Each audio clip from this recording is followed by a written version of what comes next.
Hi everyone, and welcome to the Newman Bond, the official podcast of Newman University. I have the pleasure of meeting with Emma Taylor here. She's a soon-to-be graduate of Newman, a Valley Center High School graduate, and she somehow finished her entire Newman experience in 2 years. She completed more than 180 volunteer hours, an internship, 2 jobs, was on the softball team, was part of the honors program. It's kind of like there's nothing she really didn't do. She did it all and in 2 years. So we're just going to get to know Emma and her story and learn a little bit more about what made the Newman experience unique for her. So Emma, thank you for joining us. Thank you for having me. Of course. So can you first tell me where you're from? I know you graduated from Valley Center, but what kind of interested you in Newman in the first place? So I was obviously wanting to play softball in college. That was the whole dream. It had been since I was 10 years old. I grew up in Valley. Valley is a really big softball school. We won state 2 times while I was there. And so I kind of grew up in a softball environment, and Newman was the first school I toured, actually. Oh, wow. So I had the pleasure of meeting Dr. McFall. And after, I honestly didn't realize I applied for the honors program. So that's how he does it. So on my tour, I ended up in his office, and I had an amazing time talking to him. He is so knowledgeable, and he clearly cares so much about his job and all of his students. And so after touring some other schools, my decision was pretty easy. After meeting Dr. McFall and talking a little bit to Sister Therese, my decision was made. So that's amazing. And you're also an ASC scholar. Yes. So what power did scholarships have in kind of making Newman a reality for you? So obviously I played a softball. That I was lucky enough to get an athletic scholarship. I knew coming in that my grades qualified me for a certain amount, and so on scholarship day I came in to interview for the honors program. I was super excited about that. I'd prepared for that. I was really hoping to get in, which I ended up doing. But then they were like, "Oh, you have another interview today," and I was like, "Wait, what?" And so surprise! I was like, at first I didn't realize all the things I'd actually done in high school for my service, and I didn't consider them service because to me they were just fun. Oh. And so when I sat down, they started asking questions about things I'd done, or all the different types of activities I was involved in and why it would be a good fit for that scholarship. And we had a great conversation. I got to realize how much community service I did at the time. I was volunteering with a softball team, helping coach a younger group of girls. I was working with the Valley Center Animal League. I would go and take care of the shelter dogs a couple nights a week. I did a lot of random church activities. I volunteered in the church daycare for a while. We do a bunch of different community outreach things that I would go and volunteer at. And so to me, those were just things I did. I didn't even realize that you can consider them community service until I sat down for that interview. So wow, just built-in heart for service, it sounds like. And that you got to continue that at Newman is really special. Yes. So can you tell me a little bit about some of the opportunities you spent in service here at Newman? Yeah. So the first one we went to was the food bank, fall of my freshman year. For the ASC scholarship, you have to have a course. It's 4 courses throughout 4 years. So I was able to squish those down. I got to be with Sister Therese every class, so it was really cool to see her face once a week. But I went to the Lord's Diner. That was a really eye-opening experience. We did the food bank. We went to one of the homeless shelters here in town and helped move them around and help get everything settled inside of there after some uprooting. Oh, wow. It was really cool to see. I think through the service I was continuing to do, serving on campus and those opportunities, I learned a lot about the different walks of life and the different types of lives people live. I've been very lucky to have been provided with a very sheltered life. My parents have done a lot for me. They worked really hard. And so seeing the other side of that and how you never think that you'll be in those positions until you end up being in those positions, and to see those people have a really hard life but still be so kind is really eye-opening. Wow. It really sounds like you poured yourself into these service opportunities and you got so much out of them, and I'm sure the people that you served and even the animals you served back at the shelter have really benefited from you. And it's not easy to kind of find that heart in, when life gets busy and there's other distractions, but it sounds like you kind of used service as a guiding light throughout everything. So I hope that continues for you. It sounds like it will. Yes, I was at the animal shelter 2 nights ago. Oh my gosh. I love it there. Wow, well, yes. Good for you. Yeah. And not all students come into Newman or college in general with an idea of what they want to do. I was one of those students when I came to Newman. I was an undecided major. I had no idea where I was, headed, and then thankfully I fell into like English and communication as my majors and really blossomed from there. But it sounds like, based on your, only taking 2 years to graduate, that you really had a plan kind of figured out. You kind of knew your direction. So can you tell me about that? Like how early on did you figure out finance was kind of for you, and what did that look like coming into Newman and throughout your journey here? So my dad's a financial advisor. That's been a big part of my life. But my mom also owns a medical company. She has 25 employees, I think it is now. And it's been really cool to see the business owner side of things. You don't really see the self-employment of people, and that's how I was raised, and that's what I've been raised around.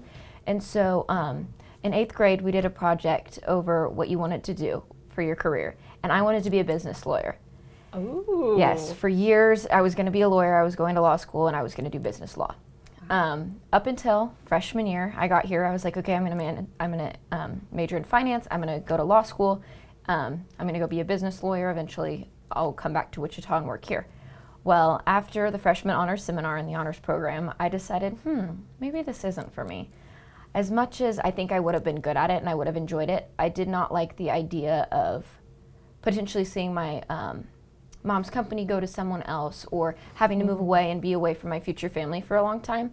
And so that's when I kind of shifted. I got an internship at Skyward Credit Union, and I realized just how much of an impact you could make even just at a credit union. There were a lot of times members would come in and they weren't fully educated on the financial side of things, and it was hard to see them suffer or be struggling because they weren't given the education. And I was privileged enough, as having my dad as a financial advisor, I got to see all of that, and money was a thing we talked about every day, and I have had a budget since I was in 8th grade. Wow, good for you. I had my first checkbook in 6th grade. I've had a log of all my things. And so seeing the different aspects and how finances isn't something people think about, and you think about a career that you can help people, and you think of healthcare, you think of being a doctor, you don't think about finances. But I think that even though it's not saving a life, it is a part of the life we live every day, and if your finances aren't in order, the life you live and their quality of life can be a lot worse. And so I think that indirectly I'm helping people. And so in a way, I found something that makes me happy but also helps people at the same time. Good for you. And I mean, like you said, it's very much something that will set you up for success or will prevent you from falling into some of those pitfalls that, young people right out of college fall into. Making big investments when you don't have a lot of money, or paying off student debt. It can have a snowball effect in rolling into debt very quickly. So since you mentioned the honors program and financial literacy, one of the things you did through the honors program was a senior thesis, which all of the honors program students do. And that's pretty unique in that, if I'm understanding correctly, you get to kind of build that from scratch. You cater it to your interests or your career path, and you use your resources to kind of create an event or a project or a paper that resonates with people and kind of sets you up for success. So can you tell me a little about the series, the financial literacy series that you hosted? So like you said, every honor student has to do a thesis of some sort for a long time. That was traditionally a paper. A lot of the students in the honors program are in the medical field, or they're biology or biochem majors. And so doing something of study and trying to find something to write a thesis about is a lot easier than in business. And as I sat down with McFall, all the topics I was coming up with to write a paper didn't feel inspiring. I was like, I don't want to write a 25 to 50 page paper on this. You've done enough of those at Newman, I'm sure. And so we were sitting there and I was like, I want to do something that makes a difference. Well, in the fall, during my time as an ASC scholar, I had done a money mindfulness project. Part of my ASC graduation was having to do a senior project, and for that, I went into the intermediate school and spoke with 200 fifth graders on the difference between wants and needs. We talked about a little bit about budgeting and how we have to differentiate the two. We talked about when your mom says, no, we have food at home, the differences in the cost and things like that. And so it was really cool to see the kids, things start to click, and the questions they would ask were really cool. And so when I was brainstorming that, the idea for the honors program came to fruition. I was having a conversation with one of my teammates one day, and they asked if I wanted to go to dinner, and I was like, no, I get paid next week. Like, I'd like to stick in my budget this week. We can go next week. Like, what day do you want to go? And they asked, oh, you don't use your credit card? And so that day I was like, oh, what? And so from there, conversation spiraled, and we started having financial literacy conversations, and I realized just how, how hard it is for some people to grasp those concepts, and how sometimes people don't really realize the damage they're doing to themselves until after it's done. And so from there, the idea of the financial literacy series was born. I talked to some of my teammates, and I talked to other classmates about things that they didn't really know a lot about and things they thought they would need help with.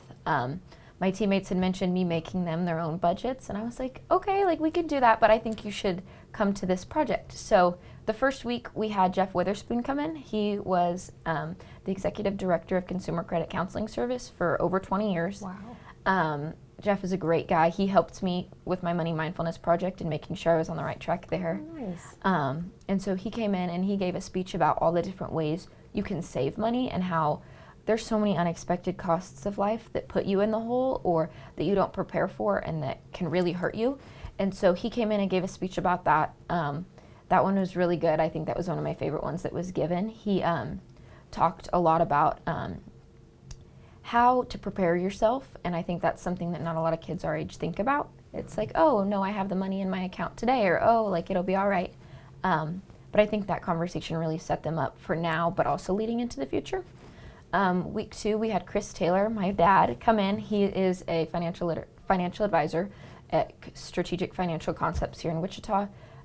He did not want to do it, but he loved me enough to do it. That's very sweet. And so he came in and gave his on investments and how to get into them. Investing is something that if you don't know what you're doing or you've never been exposed to, it can be daunting. Yeah, There's a lot of information and there's a lot of risk involved sometimes. And so he came in and kind of broke that down for everyone and talked about how to get started and where to start and where you could go from there. He talked about the different options you have and like some of the things you look for when you're trying to start. He talked about 401ks and things like that to help people set themselves up for the future.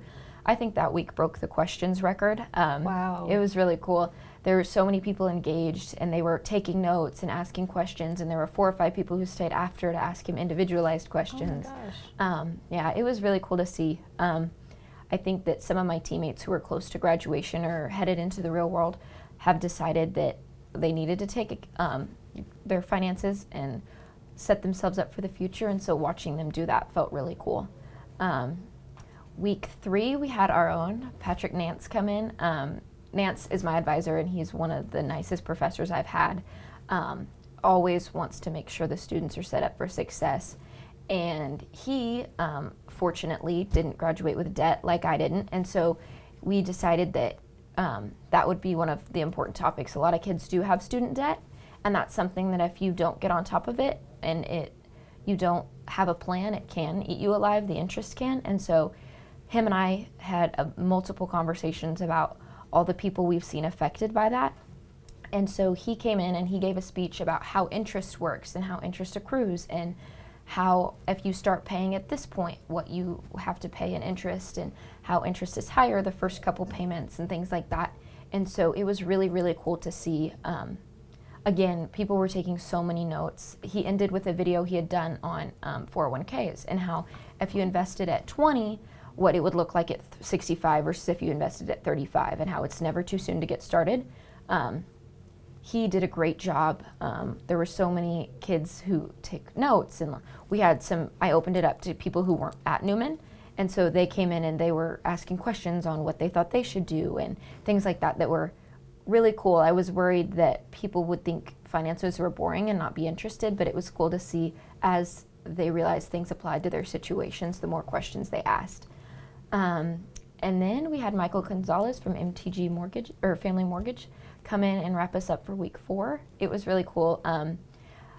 Buying a home has a lot of things that go into it. You have your credit scores, your mortgages, all the things that you need to apply and qualify for. And I think a lot of people don't realize how buying a home really isn't that far out of reach. And so he came in and he kind of gave a breakdown of how credit scores work and how, yes, you might have great credit right now, but how things can change really quickly and how best it is to prepare yourself. And he gave some tools that he has on whether it's better to rent or to buy. And so it was really cool to see people who, some of my teammates came solely to support me, but they ended up sitting there and they were like, oh wow, like I really thought this was way down the line for me, but after looking into these resources and listening to him talk, it's really not. It was cool to see market trends and how buying a home really is an investment and how it might seem daunting at first, but it's really not out of a lot of people's reach. It was cool to see a lot of people open their eyes and see that it's not that far off for you, and I think it gave people some hope, which was really cool. Yeah, it sounds like you and the featured guests really kind of dispelled some of those fears or misunderstandings or assumptions about the financial literacy world and how it applies to them, which is amazing that you got to kind of bring that to campus and really enrich these students and fellow athletes and everybody. I mean, it sounds like that you couldn't have picked a better project for yourself. And you sound very knowledgeable of the finance world. So it sounds like the skills that you've really built on at Newman are going to transfer well to whatever you decide to do. Do you have a dream job in mind that you could see yourself doing? Well, I'm coming back next year to get my MBA with an emphasis in congrats. healthcare admin. Yes, That's I'm awesome. excited. I'm going to continue to play, so I'm excited to have hopefully my last couple years here at Newman. But eventually I'll end up in a bank of some sort. I'd like to work in the wealth management side of things. I think that there are so many people who don't know about all the options you have, and I think opening people's eyes would be good for me. But eventually I would love to end up working at House Call Medical Services, my mom's company. Oh, nice. It's been very cool to grow up watching her build something and work so hard for it. And so after I get a couple years of experience in the real world, I would love to go and work with her. So. That's amazing. Yeah. Oh, well, speaking of people who've kind of transformed our lives for the better, are there any people at Newman, mentors, professors, people you've networked with that you're always going to remember? 3 come to mind immediately. Professor McFall, Sister Therese, and Christy Barton Edwards. Professor Christy, we were not allowed to call her Professor Edwards. Oh, I didn't know that. Yes, she prefers to be called Christy. Okay. I had 2 classes with her my first semester here. She is the most vibrant, energetic person ever. She made coming to class so fun, and when I told her I wasn't going to law school, she made me reconsider. Wow. Solely because of her energy and her positive light that she brings to a field that can be very dark. She is one of the best people I've ever met. Every time I see her on campus, even though it's been a year and a half, she still waves at me and asks how I'm doing. Sister Therese has been my rock since I've been here. I was obviously an ASC scholar and saw her every week, but she truly became more than just a professor to me. She was there when things got tough, or she was there to check me. I can be very hard-headed, and when I decide something's going to happen, she was the only person who could talk me out of it. She's done so much for me in my time here, and in all honesty, I think that the reason I've been able to graduate so early is because of her. Professor McFall has been amazing. He has been nothing but supportive of my journey. Like I said, I'm very hard-headed, and he has been so willing to work with me. He could have easily been like, Emma, you're crazy way too many times. But he was always there for me. He clearly cares about every single one of his students. He does. And it's so awesome to see. Oh, Yeah. That sounds like you had a wonderful experience. Yes, those are my people. That's amazing. And I'm sure that you'll keep those relationships. They'll be lifelong mentors that you'll always get to kind of keep that connection with, and that's amazing. I know we talked a little about your financial literacy series through the Honors Project, but I did want to ask, is there anything that you learned through the Honors Program in general that just really has set you up for success and where you're headed next? Yeah, I think I've learned how to successfully collaborate with people of different beliefs and different cultures and different backgrounds, I guess I would say. I'm one of the only business students in the honors program, solely because our medical and our sciences are so big here. And it's really cool to see people from a different perspective. The honors program gave me so many friends that I never would have made. Most of my life, I've been an athlete. I've hung out with the athletes. Those are just made friends, and those are who I spent most of my time with, so it made sense that I became friends with those people. But the honors program really gave me the opportunity to open my wings and become the social person I didn't know I was. Oh. They have given me so much. I think that the freshman honors seminar taught me a lot about getting a point across and how it's very, there's a lot of layers to things. I think that when you're dealing with people that are that smart, it's interesting to see how the human brain works. I think those are some of the best people you'll ever meet, and I don't think I would have ever met them had it not been for the honors program. And so it was cool not only to learn these people's beliefs and learn all these different other perspectives, but also to learn about how I had things I needed to improve, or like how, it gave me a lot of self-reflection. I think they've given me the opportunity to be molded into the person I am today, and I don't think they've even realized. So Wow. I'm very grateful for the honors program. That's amazing. And it is really built on the sense of they want to create a sense of belonging for students, but also in a way that gives them those leadership opportunities that they might not have had otherwise, puts them in travel situations that would get them outside of their comfort zone, kind of expand their worldview, and even do like research opportunities that might mean a couple extra papers here and there, but it enriches the whole experience, which is what we want to do at Newman. You know, it's very cross-disciplinary, and we want to form the whole person, and it sounds like you really got that experience here, which is wonderful. And last couple questions here. So with all of the things you were involved in, softball, ASC scholar, honors program, your internship, 2 jobs, I might be missing something. How did you manage to balance it all? Excel. There you go. Organization, spreadsheets. Yes, spreadsheets are my thing, and I live by my calendar. Oh, okay. There you go. Budgeting time. Yes, very much so. No, in all reality, I have no idea. I just kind of was like, next thing. I've always been very goal-oriented, and I knew I was going to graduate early. I didn't realize how early, but I just decided it was going to happen, so here we are. And you did it. Yes. Once I did the math and I realized, logistically it was possible, there was nobody who could talk me out of it. So I think it's pushed me in a lot of ways. I think I realized how much I'm capable of, and for that I'm really, really grateful. That's awesome. Yeah. Sounds like the people kind of pushed you there too. Yes, definitely. Sister Therese and yes. Christy, Professor Christy. So, and Kelly McFall, of course. Yes. So with graduation day right around the corner, what is it going to feel for you? What does it represent to walk across that stage and officially earn your degree? It's surreal. I don't believe it's real. Like, to me, I've just been taking classes. I've been playing softball. I've had so much fun that it doesn't feel like I've done all these things. And in my head, it was like, I just went to school. What do you mean? And so I think it's really cool to see all of the people I love and how proud they are of me. I think that watching my parents be my biggest cheerleaders and cheer me on the whole time is the reason I've been able to do it, and in all honesty, I'm doing it for them.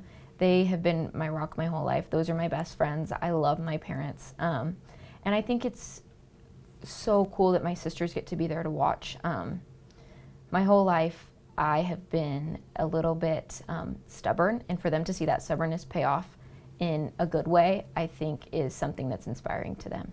Absolutely. Yeah. Good life lesson to take with them into the future. Well, thank you. I feel like I could just keep talking to you forever and asking more and more questions, but I think that is a really good stopping point. Thank you so much for having, taking the opportunity to be here today. Tell us about your Newman journey. Sounds like you had a great experience, and we can't wait to see you back in the fall for your MBA. Yes, so I'm excited. Awesome. Well, thank you everyone for listening or for watching. You've been listening and watching to the Newman Bond podcast, and we release new episodes every first and third Tuesday of the month, so be sure to tune in next time. Bye, Jets. I was like, what? I have no idea. I get a lot more blessings out of that. Really fun experience. Really the Newman experience.